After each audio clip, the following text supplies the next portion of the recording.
Hello, everyone. Welcome to Random Encounter 344. My name is John O'Logan, and we have a pretty big episode today. I kind of want to just dive right in and introduce the panel, because before we start, we have a big discussion question we're going to talk about a little bit later, and some of us are playing some interesting games right now, so I just wanted to get that done off the top so we can talk about our discussion question later. So joining us today are Matt. Hi. And Bob. Howdy. That was very Texan of you. And I don't think you're from Texas. So this is something that we do occasionally. Mostly we talk about RPG and adventure games for obvious reasons, but sometimes other games come up that just are like, oh man, we're really enjoying this. This is an awesome game.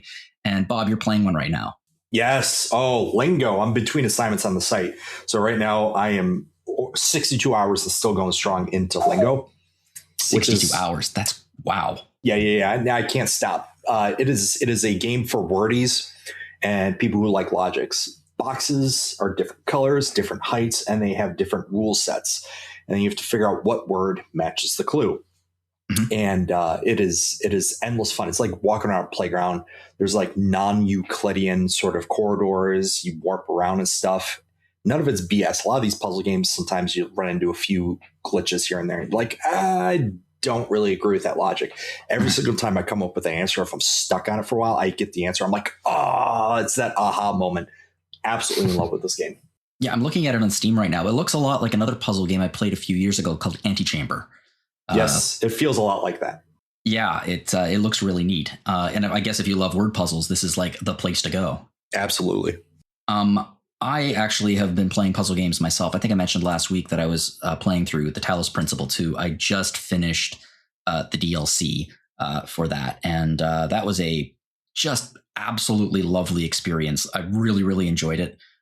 Excellent puzzle game, fantastic story, really matched my enjoyment. I didn't quite enjoy it as much as I enjoyed the original, but that's not saying that it's not excellent. I just particularly love the original, but this really hit a lot of the same questions and puzzle solving mechanics in my brain. It was really a good time. What I'm playing right now actually is weird. I don't know if I call it weird or not.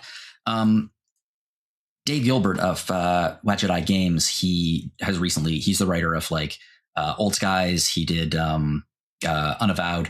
I've been playing kind of his back catalog, and one of the game, he has this series called the Blackwell series.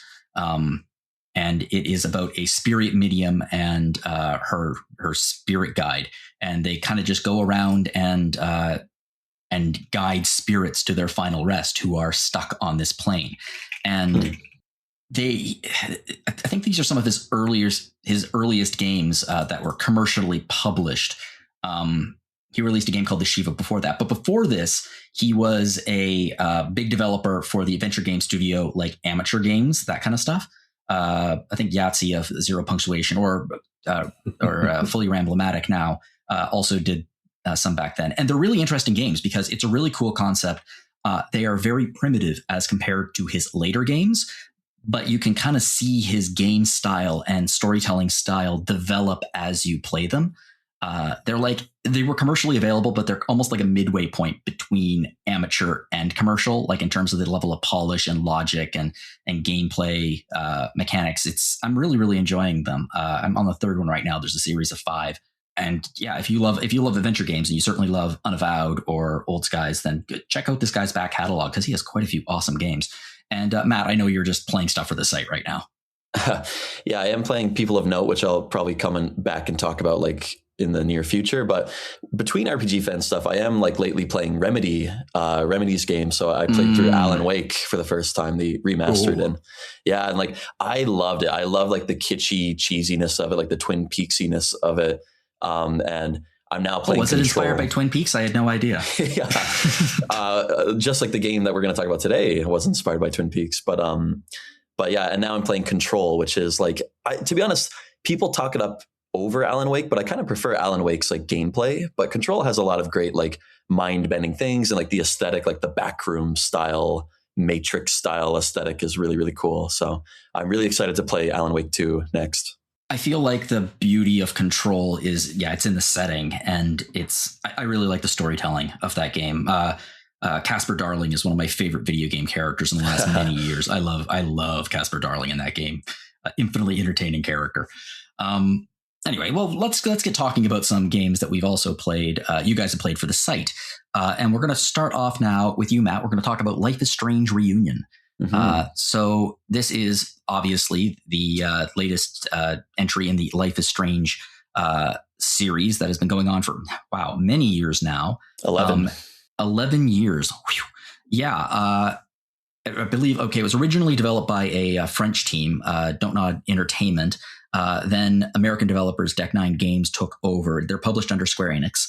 They're kind of like third-person adventure games, not point and click, but like certainly not a ton of action, some light puzzle solving, supernatural abilities, that kind of thing. And fans of this series just adore this series. I have actually never played it, although I have almost every single one of the games in my Steam library, because that's how I roll. I buy games and never play them. I buy games I want to play, and then they stay there.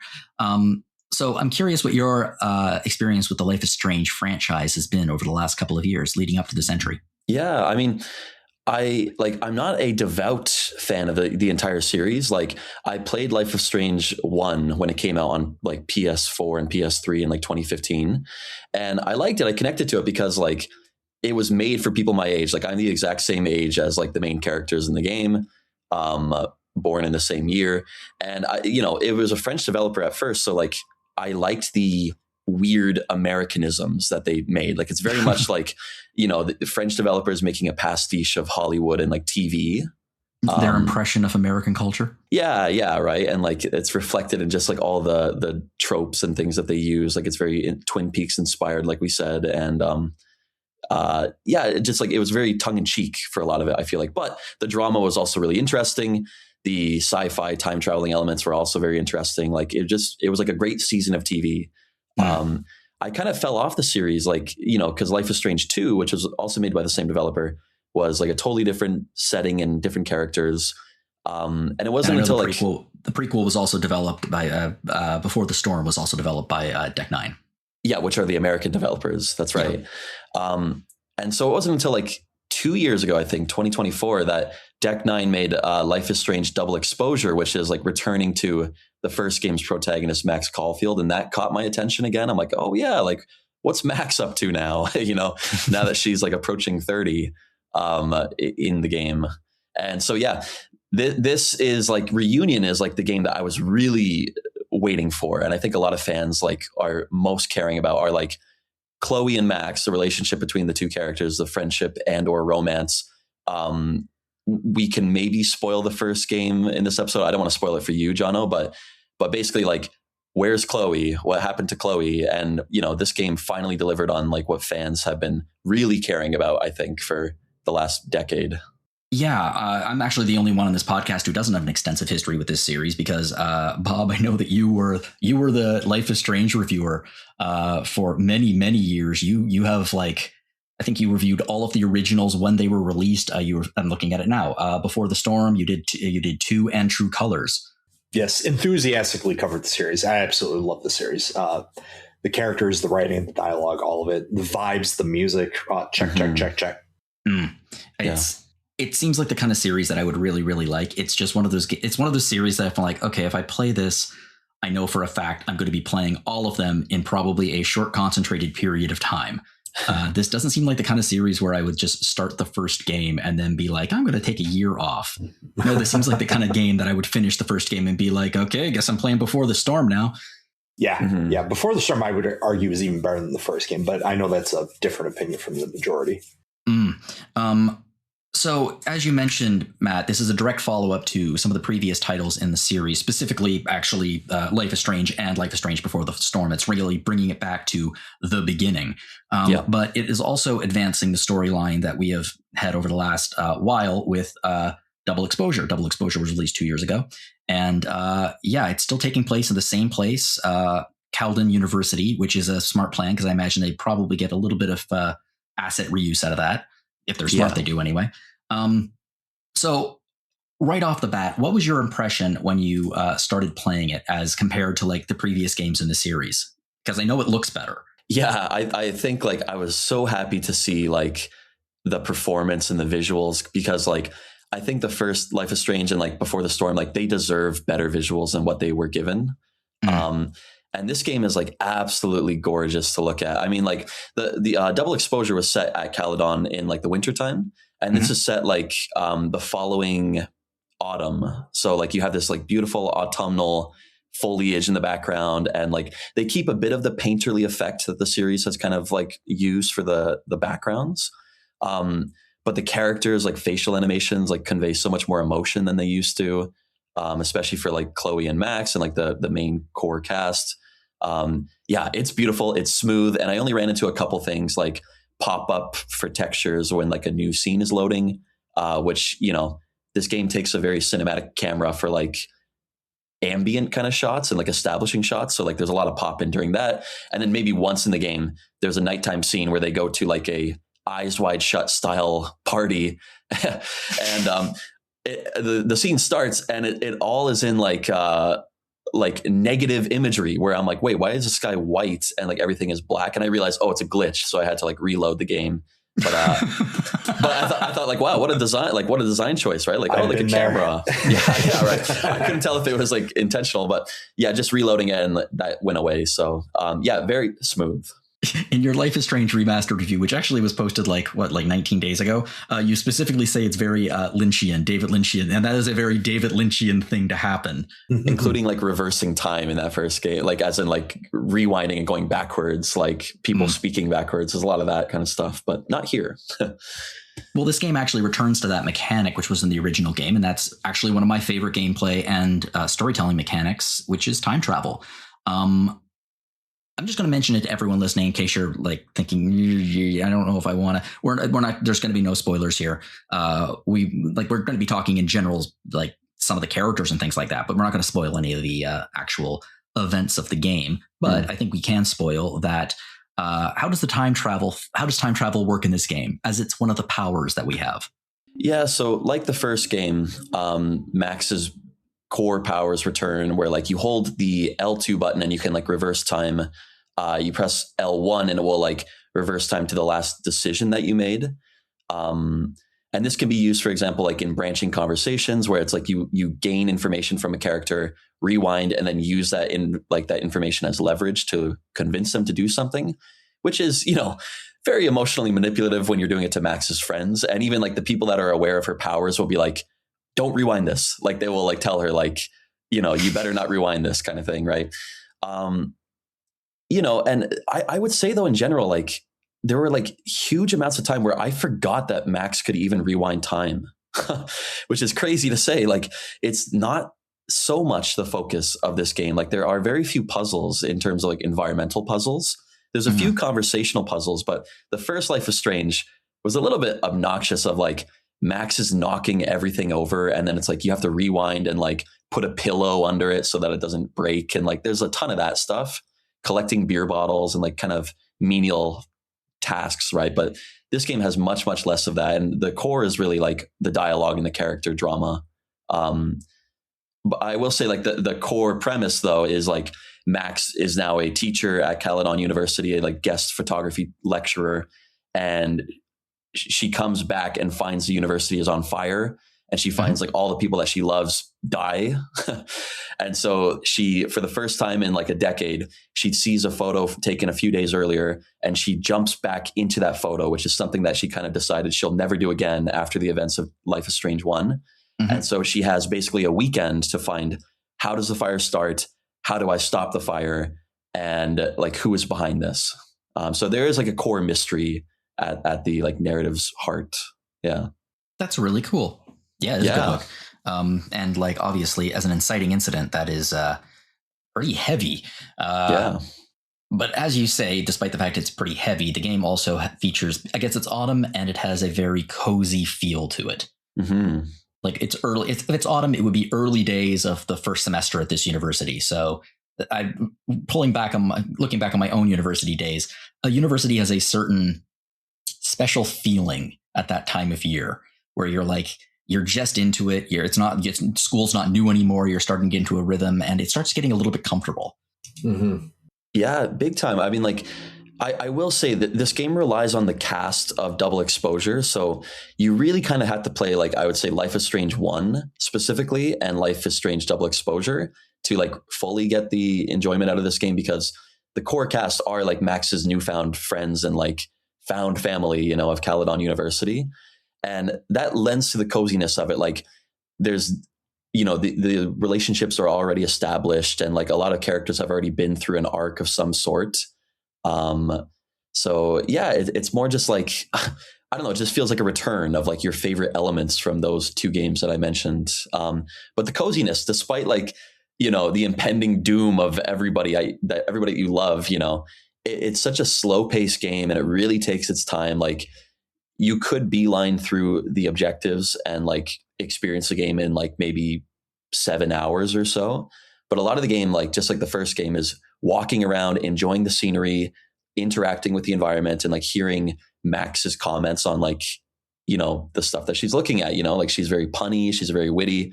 And actually for this game, the first time ever, I think, well, I mean, besides Before the Storm, I suppose. Obviously, yes. You play as Chloe, who doesn't have time powers. So that, like, you know, and she has a totally different perspective, like a very funny internal voice. So, you know, jumping between Max and Chloe and like interacting with the same environments, the same people, and hearing their varied perspectives on it is like the pull of the game. So like if you're into that kind of thing of just like a slow binging TV show, yeah, I think you'll enjoy this one.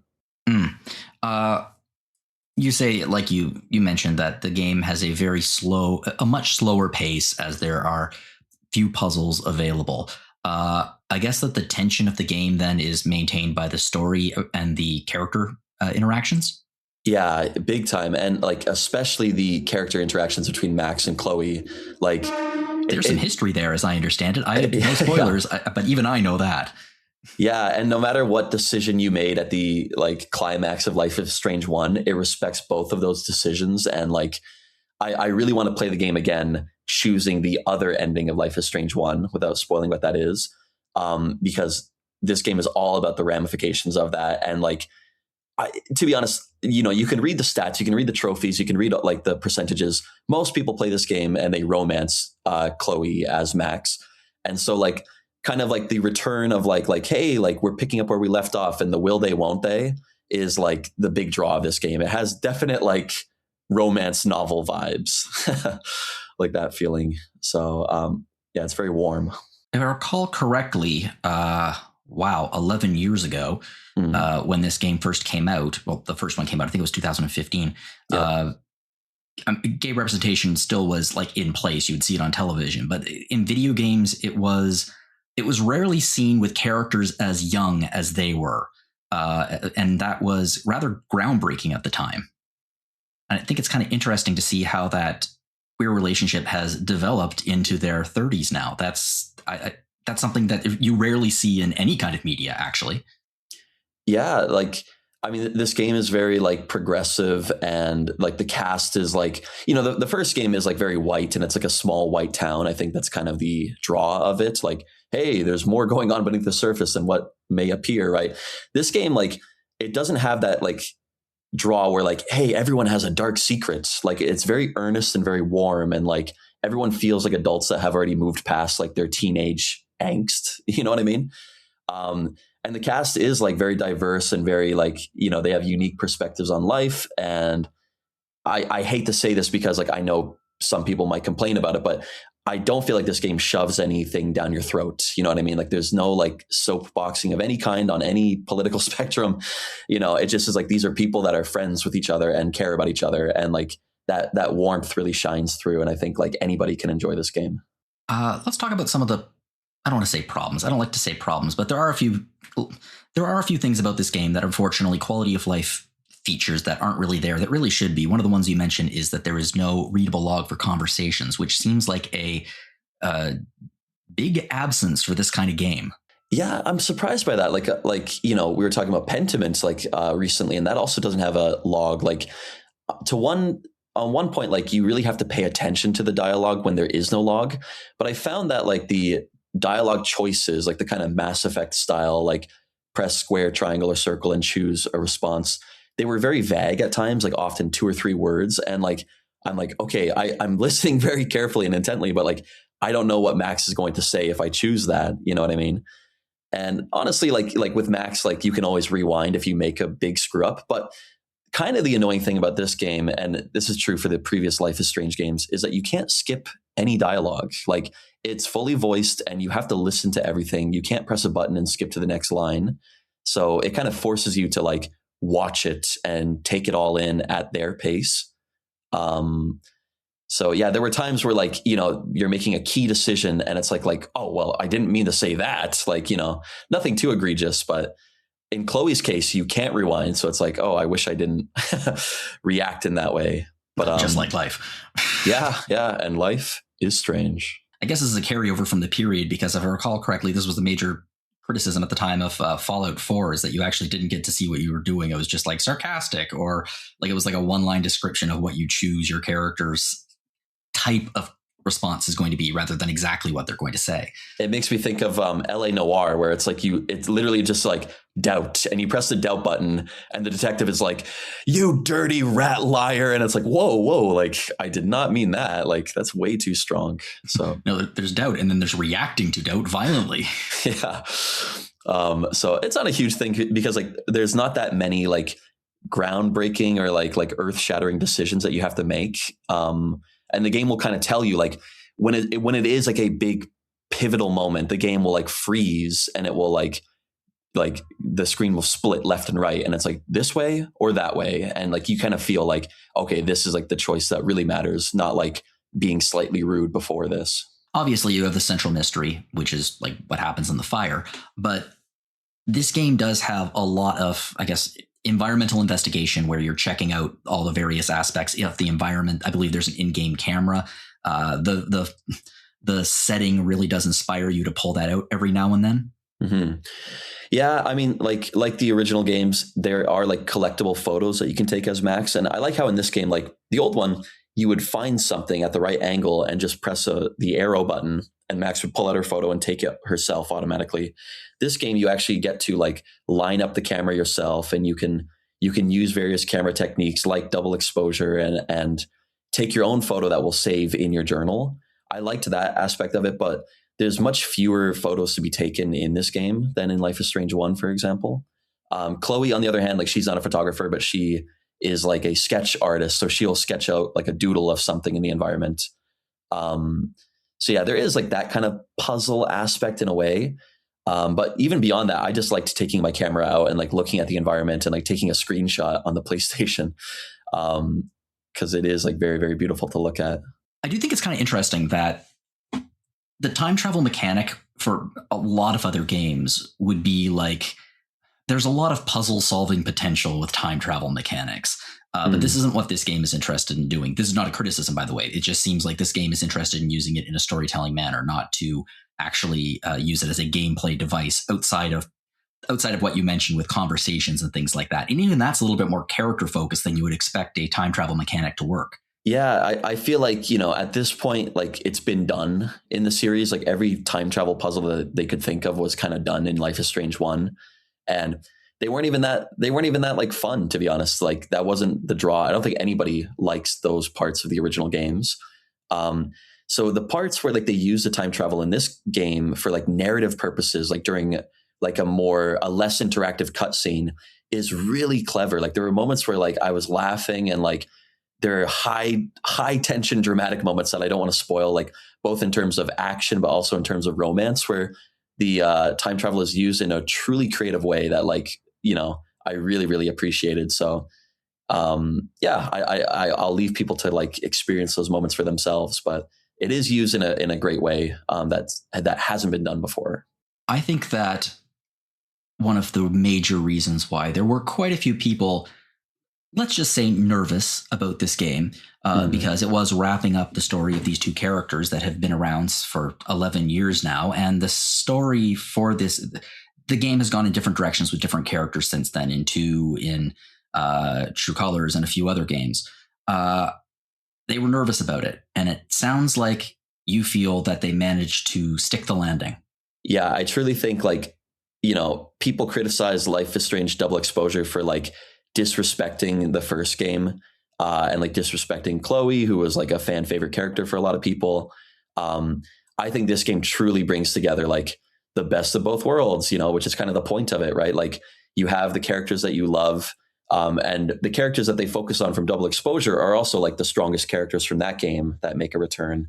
And then you have the beautiful music returning, like the whole series is known for, and then the beautiful environment and like graphics and things like that from Double Exposure. So yeah, it truly brings together like the best aspects of the entire series. And I couldn't think of like a more satisfying conclusion to Max and Chloe's story together. I think like fans of that dynamic will be truly happy with like what they do here, and the respect that they show it. And like there was like a montage kind of cutscene at the end of the game that shows like moments of Max and Chloe throughout the series. And it was like truly like, it's like, wow, it's only been like 11 years, but it was truly like an emotional thing for me of like, wow, I do really appreciate these characters. And like, you have really grown to love them. I feel like over the decade. But yeah, people are going to like it. I think if you like Life is Strange 1, and even if you hated Double Exposure, I think you will love this game. Yeah, because Double Exposure had a mixed reception, to put it mildly. And it ended on a cliffhanger, which like, honestly, this feels like the game that Double Exposure should have been. Like that feels like the Metal Gear Solid, like ground zeros to this game's Phantom Pain. You know what I mean? Like this is like what they were really aiming at. And like, this is where they really hit the target, I think. Yeah, I remember Zach really did not enjoy Double Exposure at all. Gave it a 67. So yeah, I'm delighted that fans now have a better off ramp for this. And I mean, the series will continue. There's no chance it won't. It's a very well established adventure game series, but I hope that they kind of do what they did with some other entries and use the conceit of it to develop new stories rather than continuously talking about these two characters, because it sounds like it gives them a pretty good resolution. And Double Exposure like introduced a couple characters that are like also young women with like extraordinary powers that are totally different from Max's, and like they make appearances here, but one of the characters is like missing, and like you get the impression that okay, she's off on her own adventure, that you know the series might continue if fans so care, you know. Yeah, there's potential. Yeah, I know that True Colors introduced a new character, Alex, I think. So hopefully, I mean, I'm just curious, does Alex make an appearance in this game? She doesn't, no. And okay. There are other characters too, like even from Life is Strange 1 that I wish had made an appearance. Like Chloe is literally the only person. There are a few characters that make appearance via text, like Joyce, Chloe's mom. Mm-hmm. But there was one moment, for example, that I can't spoil because it's such a throwaway moment, is I forget the context of the conversation, but like I'm reading the text messages between Max and Chloe playing as one of them. And she goes, yeah, it's tight in here, like a rabbit. What's it called? And then the other character goes, Warren. Hey, whatever happened to Warren, the like other part of the like the love triangle in Life is Strange 1, like who deserves way better than that? And they go, yeah, I guess people drift apart from each other, was like all they said. And I'm like, man, like that guy was like, he like got his ass beat for you. Like he really put himself out there in Life is Strange 1, and he was such an important character. So I felt a little sorry for characters like that. But I mean, hey, that is like part of life, is like moving on, and like those people belong in a certain period of your life. So I get that, but it felt as like kind of a bit of a, you know, disrespect or like just throwing it aside. Yeah. Well, I rather hope that, oh, poor Warren. I loved Warren. I know, he's a good friend. Good friend. Justice for Warren. Justice for Warren. All right. Well, thank you, Matt, for playing Life is Strange Reunion. I'm really, really glad you enjoyed it. Not just because you enjoyed it, but also because it seems like this is a series, fans of the series really do deserve a good ending. And it sounds like they got it, and that's terrific to hear. It's the most fan fiction-y ending to a series that like has probably spawned so much fan fiction. So I think, yeah, this one is for the fans. Mm-hmm. Yeah, obviously. Well, let's move on now to another game in a very different genre. Action is no problem here, although it's a weird kind of action, and it's surrounded by, actually, no, it's surrounded by conversations, although there are skill checks in this one. Aether Iron. Bob, you played this, and I saw the footage of it, and went, oh my God, this looks like a game I want to play so much.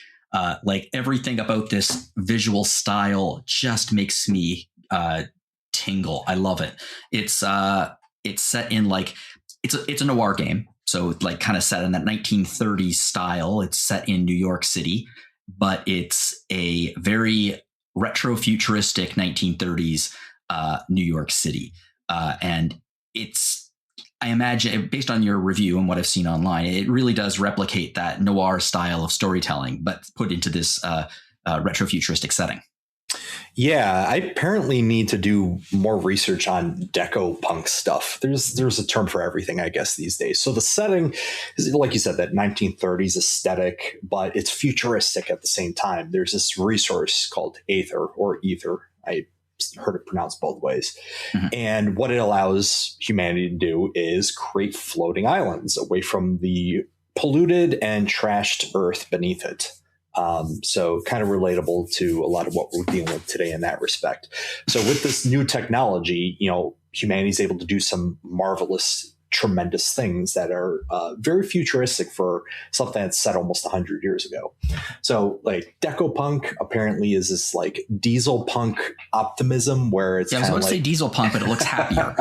Yeah, it's like optimistic diesel punk, I guess. So I love this stuff. I love noir. I love cyberpunk. I love all this stuff. Big Blade Runner fan, etc.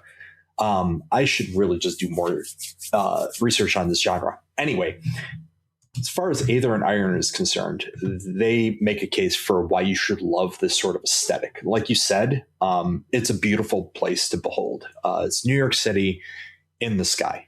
Aether has mythological roots in the air that the gods breathe. So basically it's this romanticized idea of like up in the sky is better. And while that is a core feature of the game, almost like a mechanic that like we need to keep the islands floating and stuff happens that put that at risk, the real driving force behind this game is the characters. And I feel like every time I'm on this podcast and I talk about a game, I'm always talking about characters. Maybe it's my personal preference. The plot is fantastic here as well. But we also review RPGs and adventure games. That does tend to focus a little bit, hopefully focus a little bit more on characters. Yes, and the cast here is fantastic throughout. And yes, what's happening here? So you play as Gia Rendazzo, and she is a down on her luck sort of smuggler, criminal, but kind of a Robin Hood-esque sort of character.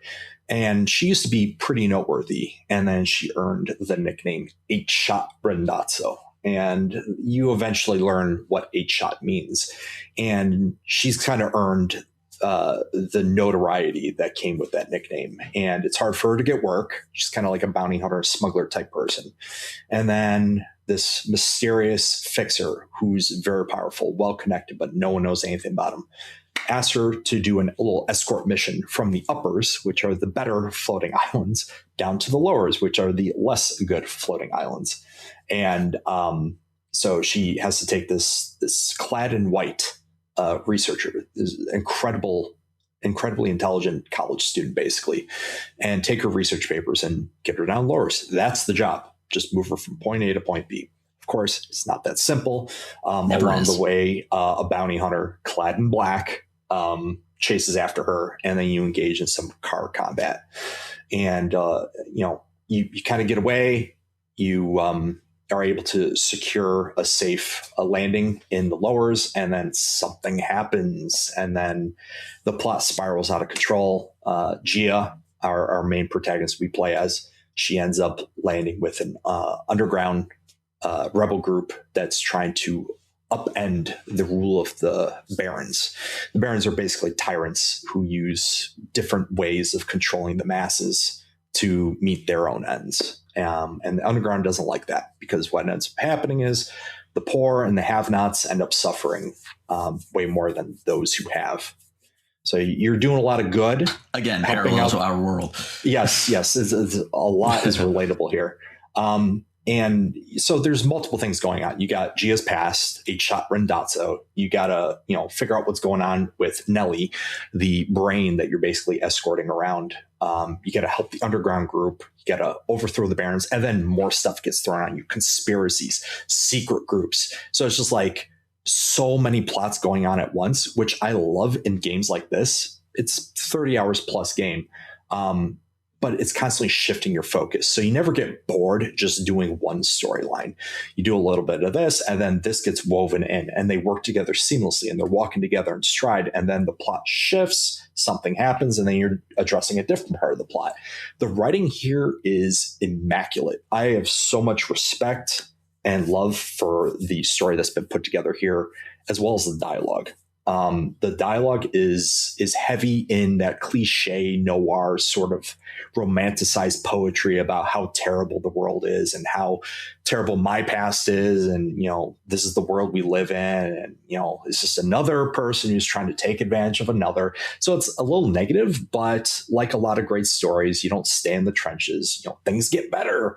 And then you get hope, even though you're 8-shot Rendazzo. So it follows a lot of cliche arcs, but it tells the story in such a passionate way with characters that feel real, that are multidimensional. It's hard to stop playing it.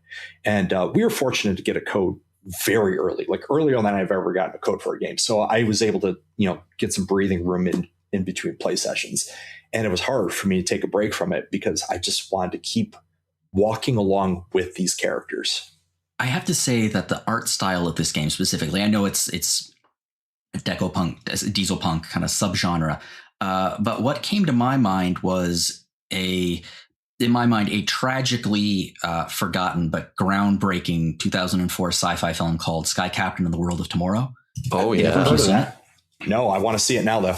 Oh, geez, Bob, you'll love it. It's a Jude Law, Gwyneth Paltrow movie from 2004, and it is very much based in like a retro-futuristic New York City where there are like giant robots, and it kind of resembles the very original Superman cartoons, and it very is pulpy. Yeah. Very pulpy. Yeah, it is very much a roller coaster ride of a game. Sorry, it's not a game. A roller coaster ride of a movie, and the innovation there was while they were using real actors and costumes and things like that, the sets were completely computer generated at the time. And it is pretty much flawless. Like I've seen it. I watched it again a few years ago. It really does hold up in terms of the visual style. I think Ebert gave it 4 stars. Like he just adored it. Didn't matter. Movie just crashed and burned, like really, really crashed and burned. And nowadays it's mostly forgotten, but it's fascinating to me because the director really pioneered a lot of the techniques that if you watch it now, the first thing that comes to my mind is, oh, this looks like a Marvel movie, because this is a lot of what they use in this movie is kind of Marvel picked up on it and ran with it. Now, mind you, this has nothing to do with the game we're talking about, but the visual style really does remind me of it. Bob, you'd love it. I'm telling you. Mm-hmm. Well, I have something on my watch list now. Yeah. Anyway, one of the things I do like about the game is that it looks like it's primarily driven by a strong female cast, and there are some very good strong female voice actors along for the ride. How's the voice acting here? It's top notch. It is phenomenal.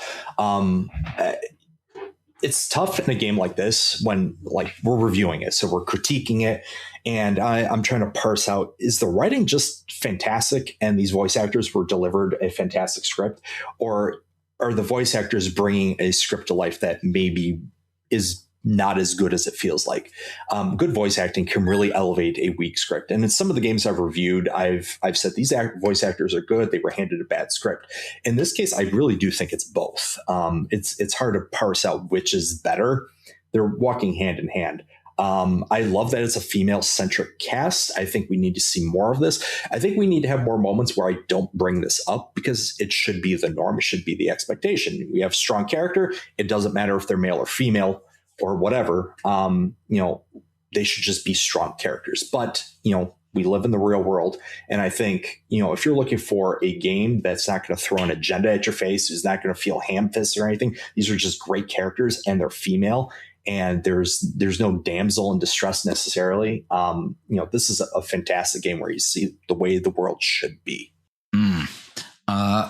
So I'm looking at it. I love the look of it. I love the visual design. The writing looks fantastic. It does have a very Disco Elysium kind of thing where there's on the right hand of the screen, there's like the dialogue and skill checks are done there.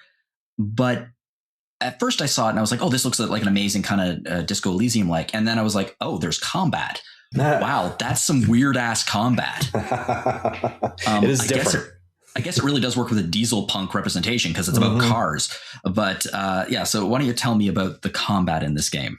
Okay, so the combat is fantastic, and it's also not great for different reasons. It's a little complicated. So like a lot of strategy RPG games, it is a grid-based system where you're taking turns. You got a character at the top. It's their turn. You can see whose turn it is next. And you're basically a car. Your character is the car that you were driving. It uses the mechanic exceptionally well, too, because you got action points. And those action points can be used for attacks that your car is equipped with, kind of like a mech. And then it can also move around the board. And you're driving down a street. That's the theme of the battle. You're doing this car combat. If you want to accelerate, it costs a lot of action points to move ahead. If you want to decelerate, you just take your foot off the gas and then you use very few action points. So it's kind of like if you're going to go to the back of the field, you've got to know that you're not going to be able to jump to the front of the field unless you put in a lot of movement points on a future turn. So it uses that aspect of the car mechanic very well. Also, if you have guns equipped on the car, are they facing backward? Are they facing out the sides? Are they facing out the front? And how do you get around cars? You generally have to drive around them. Meanwhile, there's passerby who are just trying to get to work or home or whatever. And then, if they get caught in the fray, that their cars can break down. And these are maybe the funniest lines I've ever heard delivered in my life. It's just like cheeky cliche sort of complaints from a 1930s slang sort of perspective. And then they're delivered with the most pathetic voices. I absolutely love it. I almost want to kill the passerby just to hear these funny voice lines. So the car combat is fun because you feel like you're really fighting with cars. They really drive home the theme of the combat. But it doesn't feel like they gave it the attention it deserves. And I feel like if they did give it the attention it deserved, then the game would almost be bloated at a certain point because, the length of the game is already a little bit on the long side for something that's really story driven. It's over 30 hours, which is fantastic. It is the right length. But I also wanted more of the car combat. I wanted it to be souped up a bit. I wanted it to be a little more meaty. I think they got a lot of great ideas here that they never really capitalized on, which I think is really a shame because, in a game that's so story driven, you want the gameplay to be just as engaging. In this case, with this game, I feel like the car combat is almost like an awkward aside. It's like, well, I guess I got to fight with cars now, when really all I want to do is just engage in dialogue. Slightly disconnected from the rest of the game, really, then. Right. I think as games, like a lot of games feel this need to like fill in combat, right? Like very few games don't have any combat whatsoever or any gameplay because people will argue like, why is it a game then? Why not just be a movie or a book, right?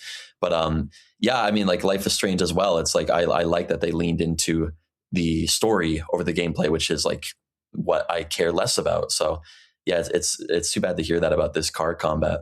But it's a shame too, because it's a great system. I want someone to use this car system to make a strategy RPG, like do that. I just didn't feel like a fit in this particular game. A new Carmageddon RPG or like twisted metal. Let's introduce more words. Decopunk, diesel punk, Carmageddon. Why not? Carmageddon like. I really like the fact that the look of the combat is really, really cool, despite the fact that it doesn't quite mesh. One of the things I was watching some of the gameplay and some of the trailers, and one of the things that caught my attention, and caught your attention too, is the soundtrack. Because if you're playing a noir game, the soundtrack is exceptionally important. Yeah. So it's tough because, man, I have such a hard time reviewing music in games as I'm playing them because, you got games like Expedition 33 where the soundtrack just hits you in the face, and because it's so powerful and it stands out in quiet moments in the game, it's easier to review the music in a game like that. But then you got a game like this where it's just constant go, go, go with great voice acting. There's a little downtime. So you don't, unless you're intentional about it, you don't really have times to really take in the music. But the few times I did stop to take in the music, it's got classic noir sort of stuff, like the long drawn out horns, some light tapping of the piano keys, light percussion, things like that feels very cliche, again, like a noir, but is absolutely beautiful. And the talent behind it, I mean, you got a 2-time Grammy Award winning composer, and you got someone else who was nominated for a Grammy Award. I should recall their names. Christopher Tin? Yes. Right? Yes. So these talents are creating fantastic music for this game.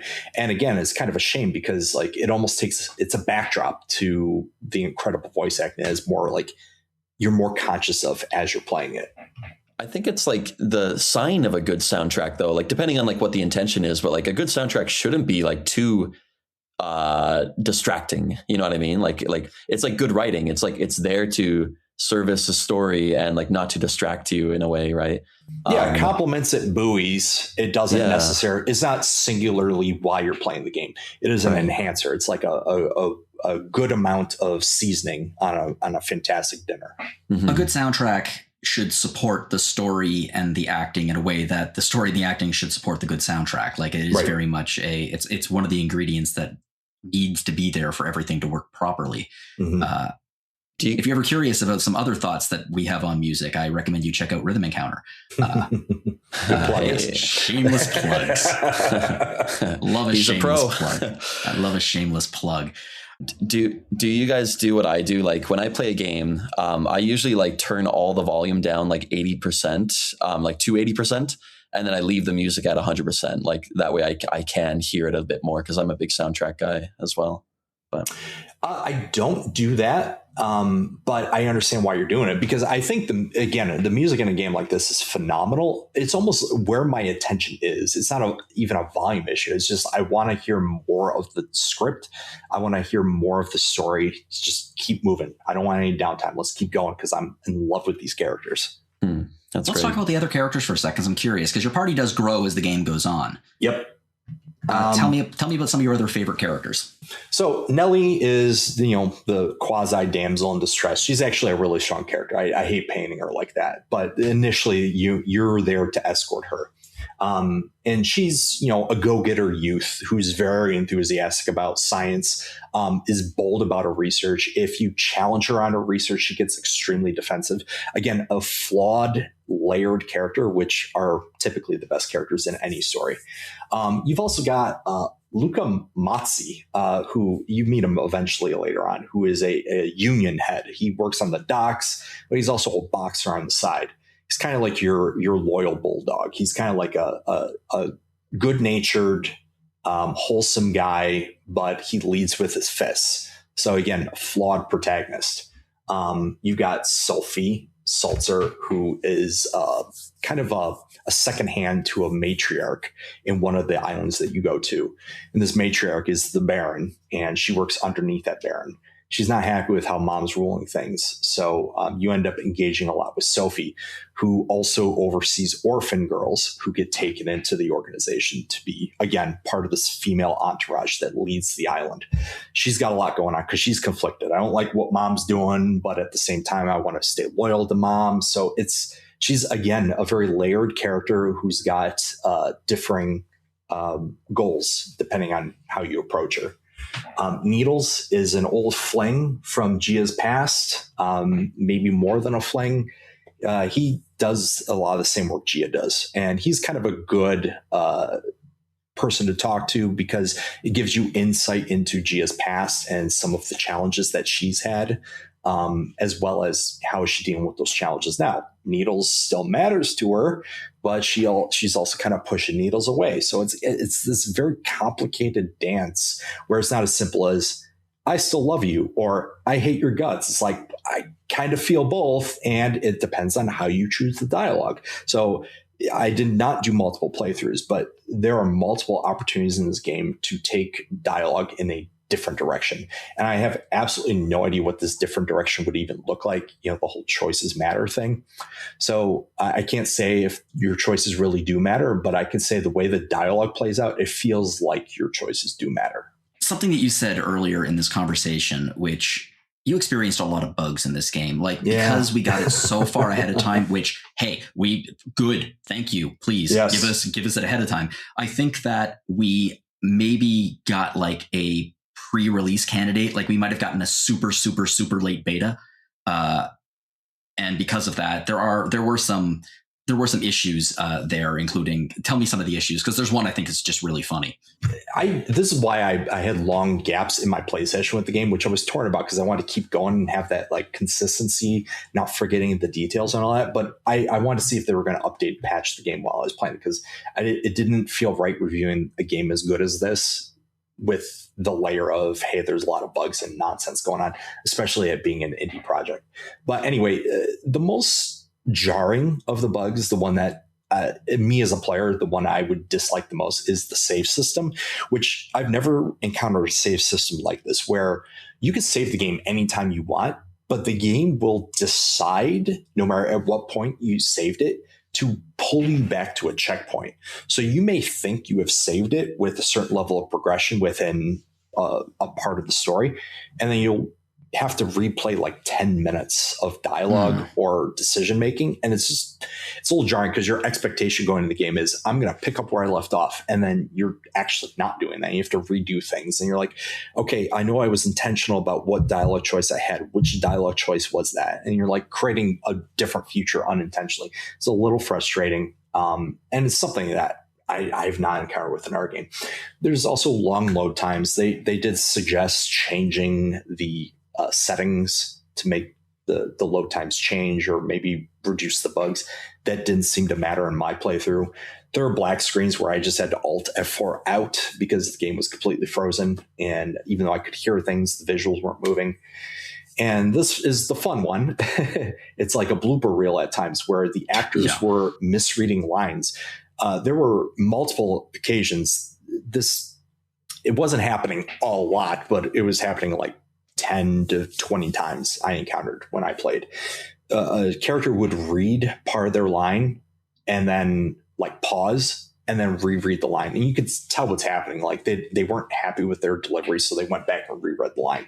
And that's so more than one take. More than one take ends up in the game, which is which is weird. But there's also a situation where it's kind of fun, where like Gia's voice actor in particular would like laugh and she'd be like, "What?" And then she would go back and reread the line properly. It's kind of fun. It's like a peek behind the curtain. You can just like hear how Gia's voice actor is dealing with some of the errors that she made.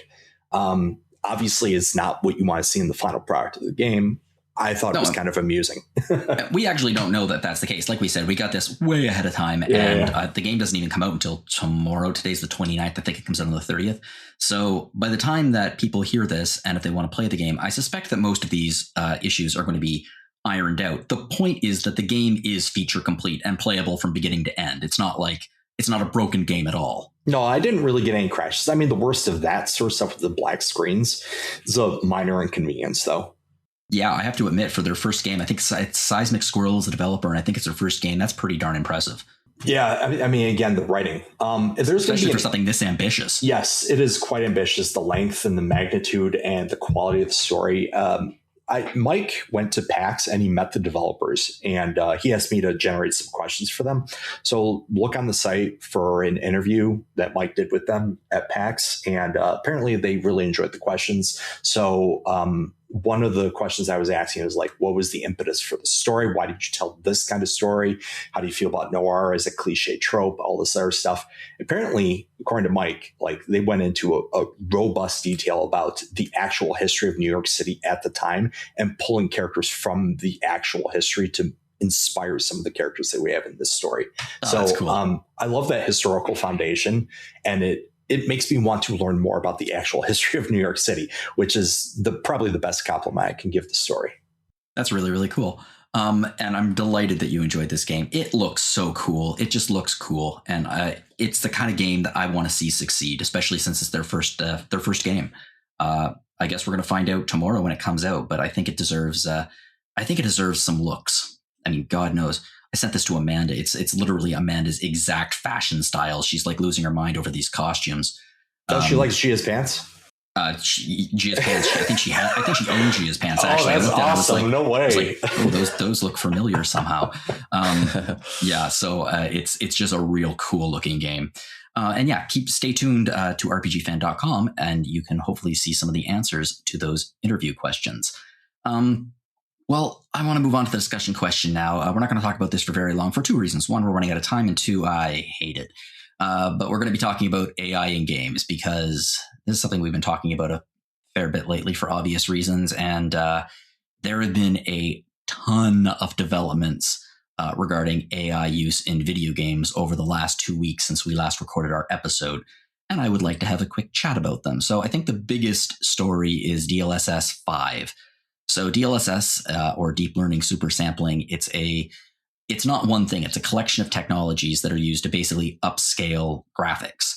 So like the first one was used to upscale a very limited number of games, and then 2 expanded that to many, many other games. 3 introduced frame generation, 3.5 brought advancements in ray tracing, and 4 brought us multi-frame generation. Now we have DLSS 5, and this has become a bit of a lightning rod with video game fans and with devs, because it's said that it focuses on the visual fidelity of the game, but a lot of people are commenting that it looks like it's putting an AI beauty filter over top of the game's already existing graphics style. Basically, it's replacing art direction with AI slop.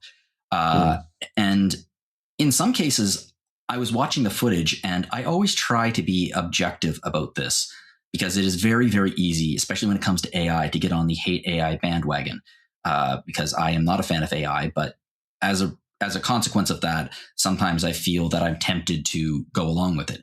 In some ways, the results from DLSS 5 are insanely cool and remarkable. Like, it really does bring up the visual fidelity. But then you look a little closer at it and you're like, but that doesn't look like the same character anymore. Or that background doesn't look quite like what was originally designed. Or there are details there that aren't supposed to be there. And because of that, it's inventing things that the developers didn't put in. It's an overlay, essentially. And this has understandably been getting a lot of blowback from a lot of people. I don't know what they're going to do with it. They're probably going to put it in. They're probably going to force devs to use it, just like they did ray tracing and a lot of these other technologies. But at the moment, yeah, some people are pissed. I feel like, I'm also against AI as like a teacher, It comes up a lot in like my daily life, unfortunately. But I feel like the problem is, like, in the past like generation and a half or so, a lot of gamers have been like focusing too heavily on like graphic fidelity and like performance. And, like if something is sub 60 frames a second, people get angry and they like review bomb these games. And so like a bunch of big companies are thinking like, okay, we need our game to be big, flashy, beautiful. But the problem is, like, no developer has like, $500 million and years, like a decade to work on a game, like say Rockstar Games might have, right? No other game can look like that. And so like they're taking the shortest shortcut possible and like, cutting out the human element, which I just think like, even if these games look good now, these AI things might look good from a certain angle, but they might be uncanny or unnatural. They're going to look bad in another generation or two. Like, so I think we just need to like kind of shift our focuses and like vote with your wallet, and like favor games that have a sense of art direction and like a sense of style that can only come from a human. I feel like that's like something that we as gamers have to, praise more. Yeah, and setting aside the ethical aspect of using AI, my wife works in tech. I have frequent conversations with her and other tech people about what AI is. I think there's an absolute disconnect between what shareholders and executives think AI can do and what it can actually do. So if you get a company, a AAA studio that's trying to use AI for efficiency or try to smooth things over and make games perform better, I'm going to be less likely to buy games from that company just because I don't think AI is going to perform like they think it can. And like you said, the character doesn't even look the same anymore. So like I still want to trust human hands to develop games, and I'm not going to be supporting any company that uses AI. Yeah, I mean, the problem with AI is it's not really artificial intelligence in many ways. It's not data from Star Trek The Next Generation. It's not even HAL 9000.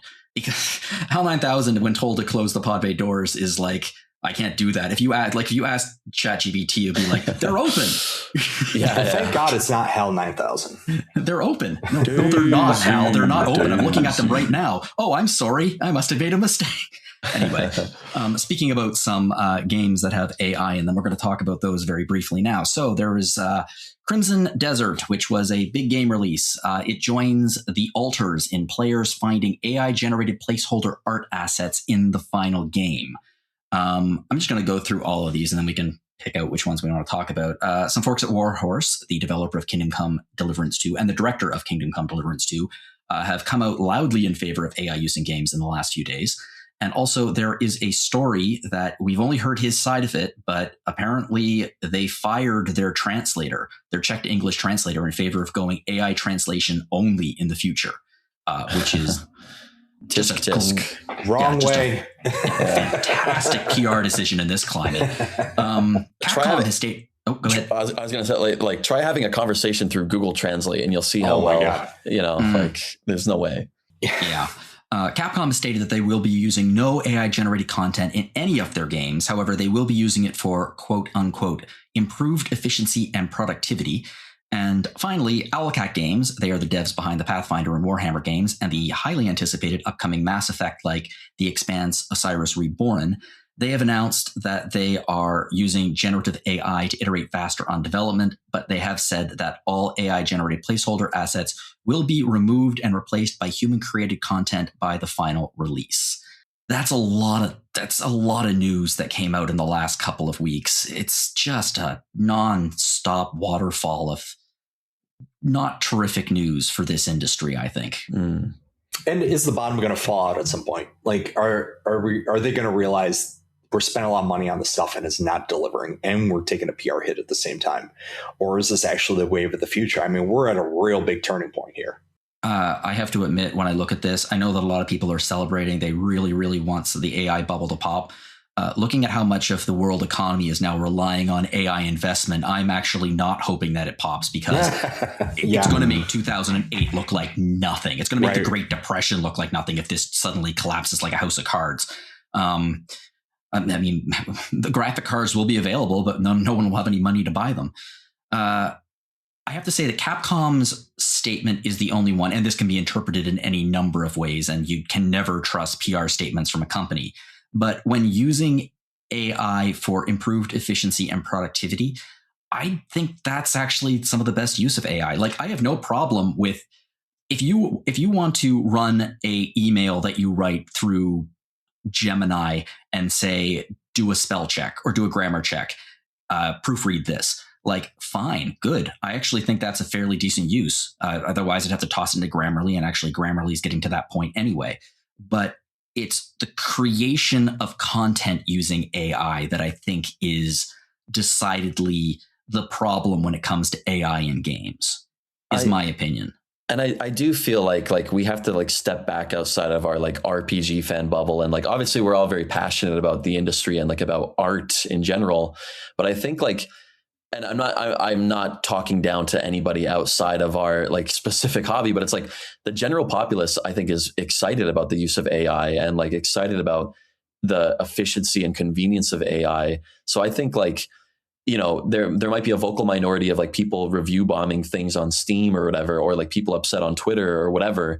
But I feel like that's like a small fraction of like a larger pie that loves where AI is taking things.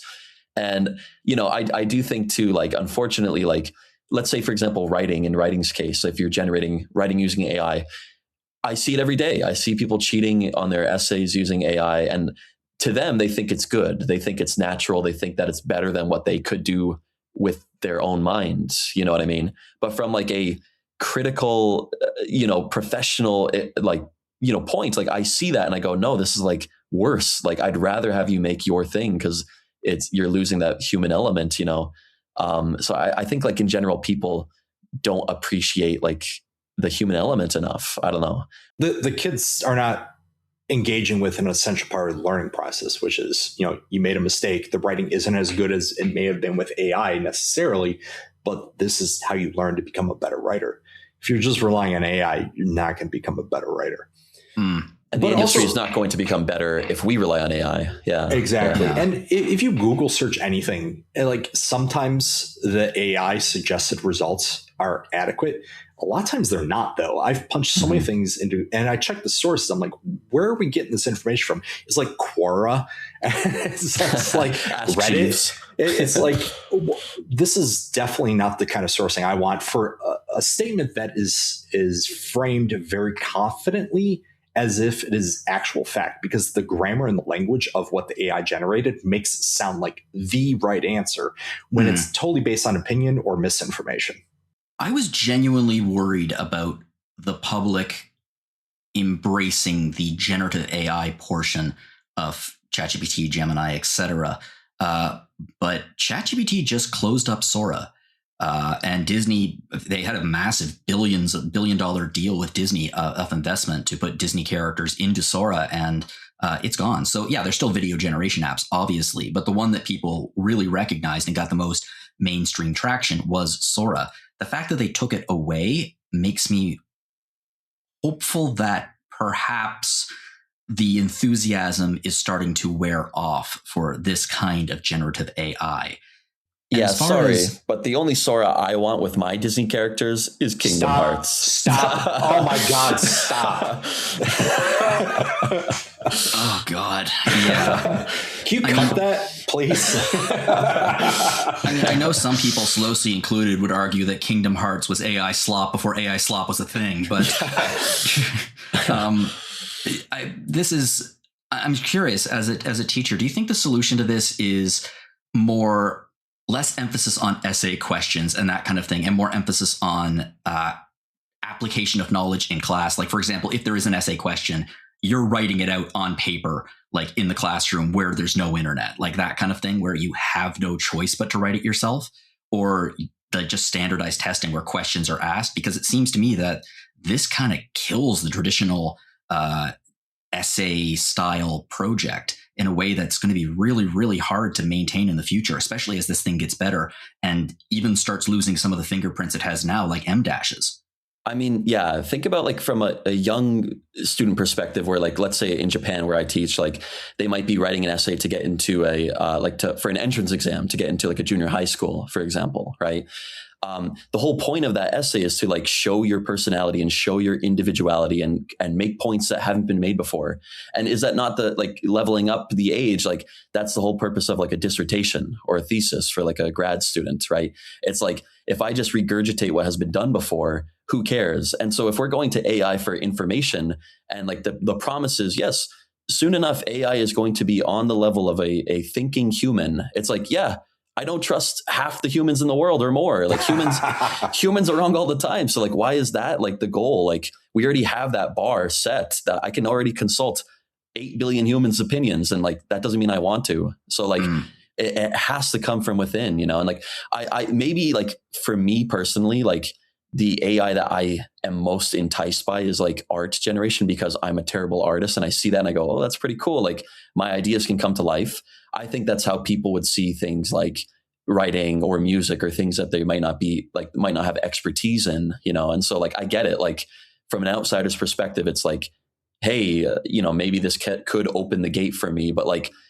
all it will ultimately lead to is like copying and like mimicking like a weaker, diluted version of something that's already been done better. That's like the only thing the highest thing that we could attain, Yeah, unfortunately, that's not how people see it. And that's the real problem here is you're 100% right. But Joe Schmo just punching things into Google is good enough for them. I checked the box, good enough. And it shouldn't be good enough. One of the things I said years ago, and I've said it on this podcast, and I keep saying it, is whenever somebody says that AI can't do something or can't do something well, mentally I add the word yet to that sentence because it's yet. Like even 2 years ago, if you look at some of the criticisms that people were saying about AI, and it can never do this, it can never do that, like, oh, it can't write words in the images. Now it can perfectly. It has the finger problem. It's been solved for years. Like, the technology is still advancing. We have no idea where it's going to end up. And in terms of video games, especially, I think that it's my understanding, I might be wrong about this, it's my understanding that the population as a whole in China is a lot less trepidatious about AI use than our society is. And copyright is a whole different beast over there. So like that argument doesn't really hold water either, which makes me think that there is going to be a lot of AI use in Chinese games in the future. And as Chinese games become an increasing part of the industry, that by its very nature is going to create a demand for other countries, industries to compete. And if they are churning out games that are pretty good quality, that do have some AI assets at a very rapid pace for less money, these companies are going to fold like a house of cards, no matter what their stated position is on AI, just because they need to compete. Because not everything is AI slop. Like, yeah, there's a lot of AI slop out there, but in my opinion, and obviously there's a lot of definitions of art, but for me, what matters with art isn't how I feel when I create the art. It's how the audience responds to that creation, which doesn't really have a lot to do with me. The problem is, since people can have emotional responses to AI generated quote unquote art, that does functionally make it art by that definition. And there's really no way to get around the fact that, yeah, these placeholder assets, it's crap. It's crappy that they're in there. But at what stage are the placeholder assets just going to become the assets? It's going to happen. I hate it, but it's going to happen. And there's going to be a continuous outrage farm. To be fair, it's a free range outrage farm, which I agree with, but it's going to be an outrage farm every single time a new step is taken in this direction. But this will continue. It's just going to, even if the bubble pops, it's going to become an arms race. And the video game industry is one of the only ones where I think this arms race can actually exist in terms of generative AI asset creation. Maybe in film, but then again, the film industry has strong unions with actors, writers, and directors who have put some AI protections in place. The video game industry has none of that. They don't. We could get unions in video game companies is a whole different topic that could require some focus. But like, there's no protections in place for those artists. There's no AI protections in place. It's the Wild West. So yeah, I feel like the video game industry is ripe for exploitation with generative AI. And as we've been seeing, my last feeling on AI that I've been thinking about is I take umbrage with the term AI because I mean, it's been used in science fiction for half a century or more. Right.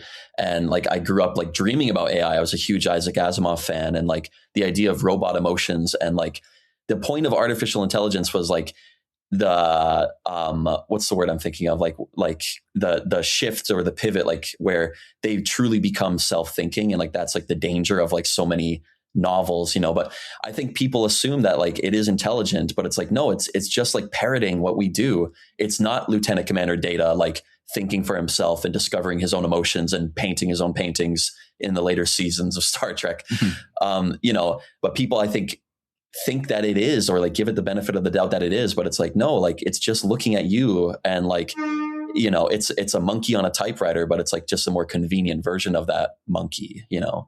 I do think it's kind of funny that generative AI has kind of retconned every holodeck episode of Star Trek into it's just AI slop. That's all the holodeck really is when you think about it. The episode in season 2 of TNG where they create Moriarty, and Geordi's create a new Sherlock Holmes mystery with Moriarty, and it's wow, that is literally what you would tell ChatGPT. Or the one when Picard is Dick Tracy, and they're doing the 1930s bit. Yeah, the big goodbye. It's just really funny to me that literally all the holodeck is AI slop. It literally is that. You're giving the computer a prompt, and it's giving you a mishmash of all these different other things.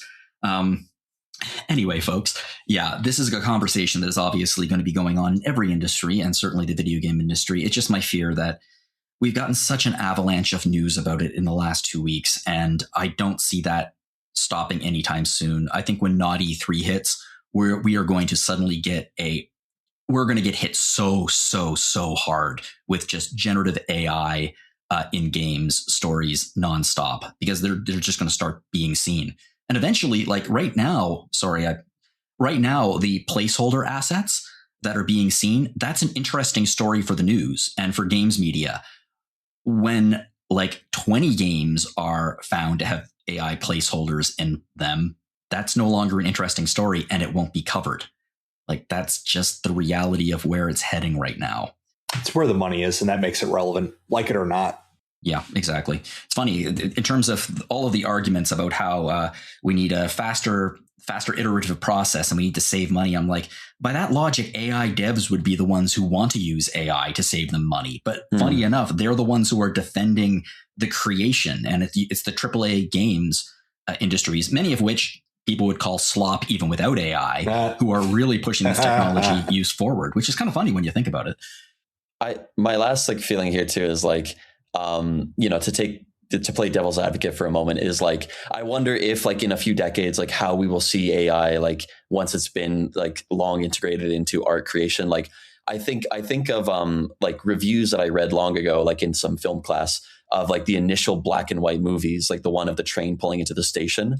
And there's this hilarious review about it where the writer is criticizing it as like, this new film technology is just like a world of shadows, and like it's like nothing compared to the real tangibility of the physical world. And like it's so funny to hear that, because film is such a legitimate art now. I do wonder, like, how we will see AI in like 20 years from now, for example. Well, the same thing was said about radio. The same thing was said about television. The same thing was said extensively about the internet in the 90s. My counter argument to the internet one, like people said the same thing about the internet as they say about AI, is no one owned the internet. Whereas 3 companies own AI. Like gun to the average person's head, if you told them to name 4 AI companies, they would say OpenAI, Gemini, Claude, and then they would get stuck. Yeah. Because what's the 4th? Perplexity, maybe. But like the average person, that's the Coke, Pepsi, and Dr. Pepper of AI. Anyway, folks, let's talk about something that actually does make me happy, and that is our store. So we have a store at RPG Fan. You can find it at www.rpgfan.com/shop. And inside, you can find all kinds of things. And by buying them, you are directly supporting the site. So I highly suggest you check it out and give us some support there. We would very much appreciate it. Another way you can support us is to check out our past episodes of Random Encounter. Ben was here to chat about Pokemon Pokopia, which I still have trouble saying. And Matt, you were here to chat about Scott Pilgrim EX or X. Yeah, great game and like fun chat. Yeah, it was. We also have 2 other podcasts here, and one of them is Retro Encounter. And in the last episode, it was all focused on Pentiment. And Matt, you were on that episode as well. Yeah, great game, fun chat.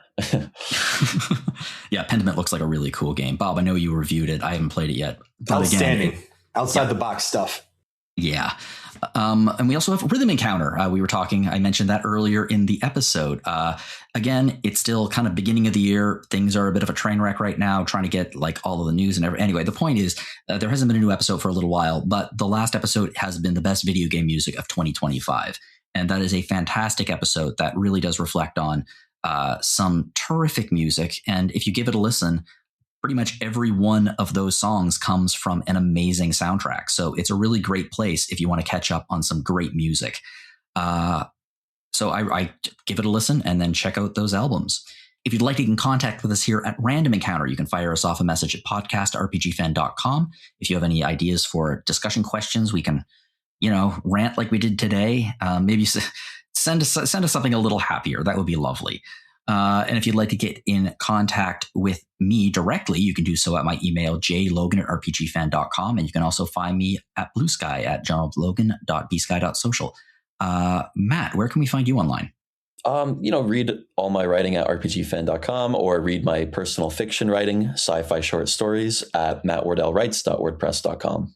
Cool. And Bob? bob@rpgfan.com. Excellent. And if you enjoyed this podcast, you can get the word out there by leaving us a review on iTunes or any of your other podcast players. And I really like to thank Matt and Bob. Thank you very much for coming on tonight. And thank you very much for playing these games. Great reviews of two really, really cool sounding games. Always a pleasure. Happy to be here. And I hope I've persuaded you to buy some of the fashion in Aether Iron. Well, it won't look half as good as me as it will on Amanda, but I'll keep that in mind.